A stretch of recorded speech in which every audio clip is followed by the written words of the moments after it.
What's up, MMA fans? It's Tudor Leonte from Sherdog here, and today, once again, I'm with Professional Fighters League lightweight contender, Mr. Clay Collard. Hello, Clay. Welcome back on Sherdog. How are you?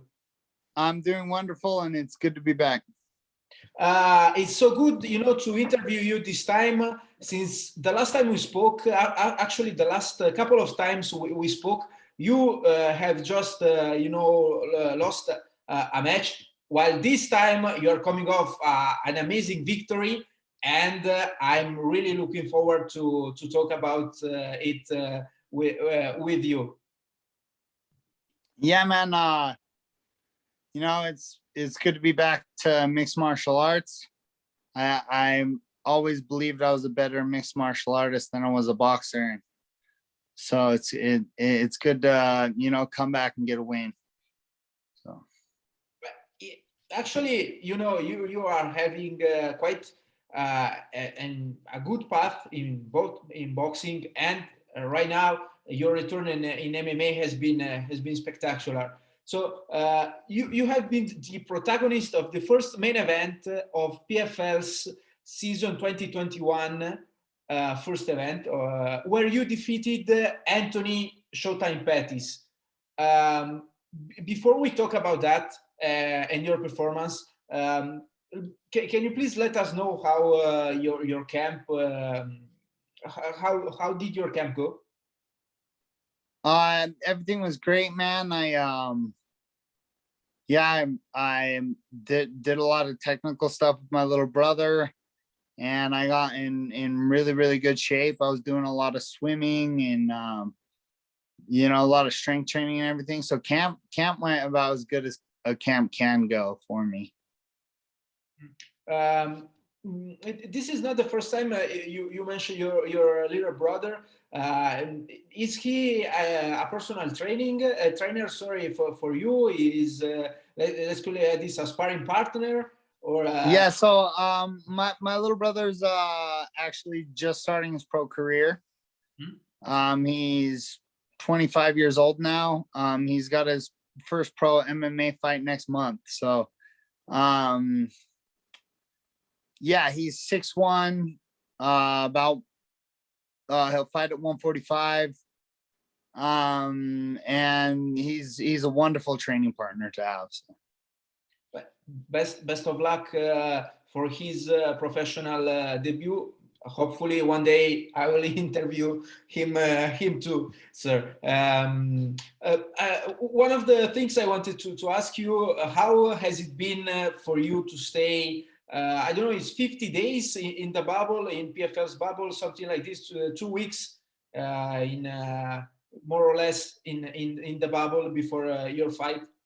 Yeah, so it's 17 days, and honestly, it just really gives you a chance to, focus on game planning and just kind of get us ready for that night. So I didn't mind it at all. I thought that, having the time away from everything and closed off really helped just get us ready for the fight. Get me ready for the fight. So how did you spend your days in the bubble? Obviously you are allowed to train, right? Yeah, so we were working out 2 to 3 times a day, whether it be cardio or drilling or doing game planning or anything like that. So we were working out 2 to 3 times a day. Yeah, a lot of hanging around watching TV too. You got that downtime. So yeah, just hanging out, man. We got 17 days to get ready for a fight. Closed off from the world. So that's all we did was get ready for that match. And speaking of the match, you took an unanimous decision from former UFC lightweight champion Anthony Pettis. You upset him since I believe you were the underdog entering in this fight. Yeah, generally, what's your impression on the fight? I mean, we had a game plan and we stuck to it. I believed that my technical pressure on my boxing would give me the win, and it did.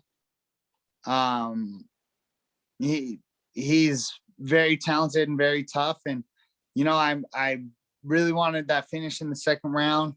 I dropped him twice. I almost had him finish there, and so um, dude's tough as nails, So that third round, he had that highlight moment there at the end of the third round, but I still ended the round on top. So I was still able to get away and get back to my feet and keep fighting. So yeah, tough fight.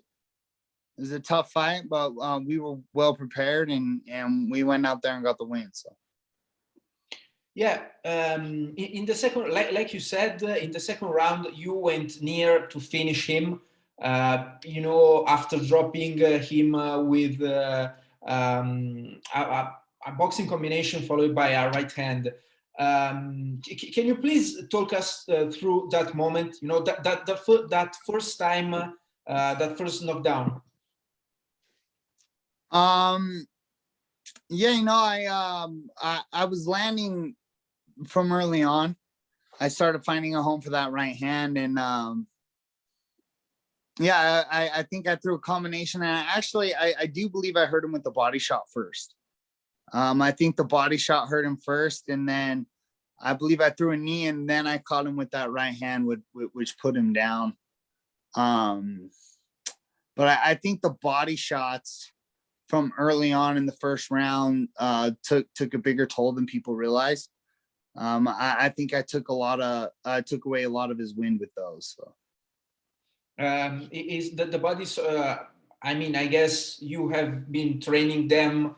Given that boxing focuses more than MMA, as far as I'm concerned, on body shots. Do you agree with this take? I mean, generally boxers focus more on body shots than Yeah, MMA. I do believe the time I spent boxing has helped me land those. That's just something my coach has been drilling into me for a really long time is kill the body, kill the body, kill the body, kill the body, because it takes such a toll on you during the fight. And so that's just something that I've been working on for honestly a few years now, is just being able to get to the body, land on the body, and wear my opponents down. So and it also looked like you wanted to throw a knee for a second before you stop yourself. Right after you drop him, it looked, for a second it looked like you wanted to throw in a knee. Is that correct? Do you recall? I mean, did you yeah, have? I caught myself. The fighting is very fast paced. So, and you have to make like split second decisions. And yeah, maybe I caught him, maybe I could have caught him on the way down. Maybe he was already down. So I did stop myself. I caught myself from throwing it just because I don't want to get my win taken away from a mistake that I made. And that's just intelligent fighting. I almost threw it, but I smartened up and caught myself before I, could have ended in a bad way for me. So. Yeah, it's kind of been a popular topic recently. Sorry, in MMA, the needs to grounded opponents. I would like to ask your take. I mean, would you be in favor to allow them, or do you like the way the way things are right now? Man, it's hard because offensively, of course, I'd love to knee a guy while he's down. Defensively, I don't want to. I don't know if I want to get kneed in the head while I'm sitting on my butt. So it's just one of those things where, yeah, if you want to throw knees to the head, man, go overseas, go to one. So it's allowed over there. If it were allowed here, I'd try to knee people while they're on the ground, but it's not. So I'm just gonna follow the rules, and I'm gonna fight regardless, whether there's knees to a grounded opponent or not. I still love fighting. So. Yeah. Just wanted to know your opinion on that. So when we spoke last time, you promised to bring him war, and indeed you did it. But at the same time, that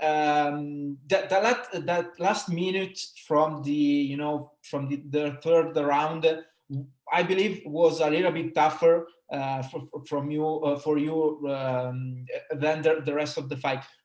What was going through your mind at that point? When I did got caught with that kick is what you're talking about. Yeah. I slipped to the right and he threw that kick right at the same time. I caught most of the kick on my arm.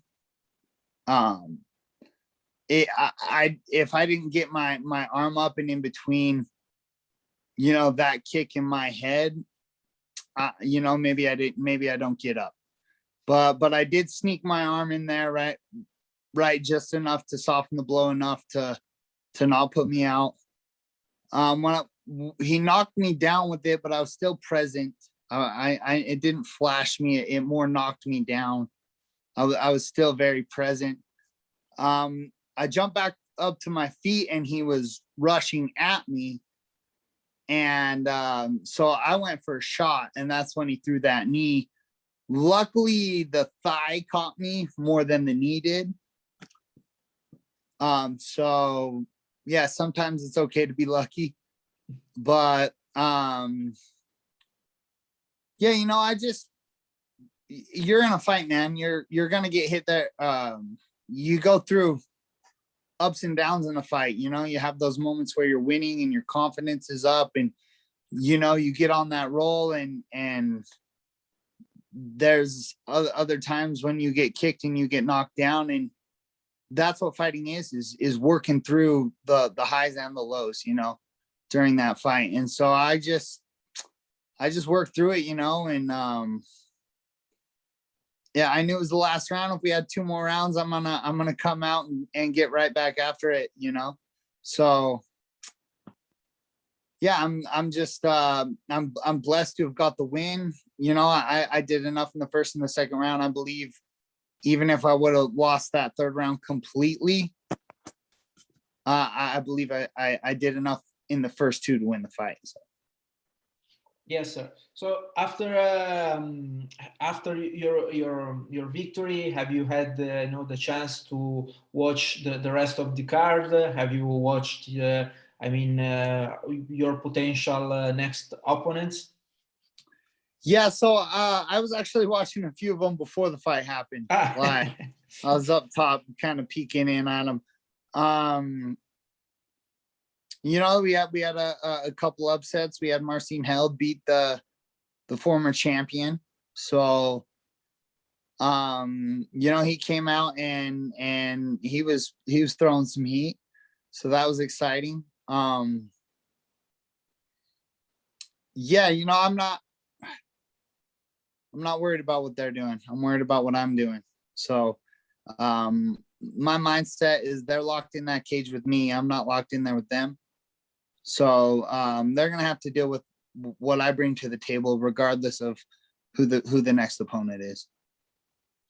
Sir, before I let you go, I noticed that you have a Mortal Kombat tattoo. I would like to ask, when did you get that? Oh, I got that sometime early last year. Yeah, I'm gonna do a Sub-Zero as well on the inside of my arm, and I'm gonna it's not finished yet. I still got a lot of work to do, but yeah, I love Mortal Kombat. It's something me and my brothers grew up playing together, you know, and so it's just part of who I am. You know, I like to think that Mortal Mortal Kombat was real, that I would be a warrior for Earthrealm. So I would be safe knowing. I mean, I would be safe knowing that you're fighting for Earth realm. So awesome. yeah, and if Sub-Zero is your favorite character, or I mean, if you pick the Sub-Zero, you know, to fight with, which character did your brother choose? So me, I like Raiden. That's the first tattoo I have. Sub-Zero's next. My younger brother, he likes Scorpion. And my older brother, he was always like Ermac or Kenshi. And then my baby brother was either Baraka or Reptile. So yeah, we all kind of had our go-to guys for sure. I'm sure you know that the Mortal Kombat movie, you know, has recently debuted. Have you had the chance to watch it yet, or are you still waiting? Yeah, no, I've seen it. I love Mortal Kombat, so it's hard not to like it. But I don't know. I feel like they could have followed the old school storyline a little closer, and you know, we were missing Johnny Cage, and there's no Johnny Cage in the movie till the end. I don't know. It was all right. It was okay. Okay. I just wanted to know your thoughts on it, and I kind of agree with you, sir. Thank you very much for your time. I believe you're right now. You are going to take some time off, or what are you doing in the next few days? You know, I'm probably gonna go to the gym here in a little bit, actually. So, Oh, yeah, and there ain't no rest for the wicked, man. yeah. So thank you again for your time. Congratulations once again for your amazing performance, and hopefully I will hear again from you in the future. Thank you very much, sir. Have a wonderful evening. Have a nice day. Goodbye. Bye bye.